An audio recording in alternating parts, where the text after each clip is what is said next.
শাকিব ভাইকে একটা ফোন করি, জিজ্ঞেস করে নাও যে পরের সিনেমাটা তিনি আমার সঙ্গে করতে ইন্টারেস্টেড কিনা।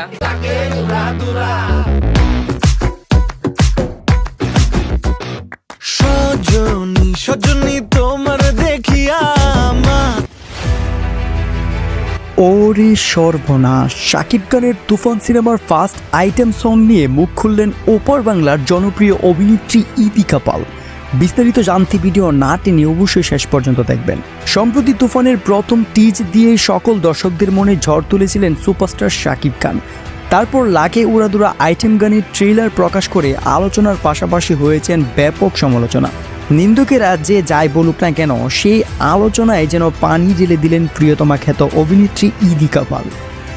ইতিকা পাল বলল, আমি যখন মেগাস্টারের সঙ্গে প্রিয়তমায় অভিনয় করেছিলাম তখন দেখেছিলাম একরকম, আবার তুফানের আইটেম গানে তাকে দেখলাম অন্যরকম, একদম ড্যাশিং লেগেছে।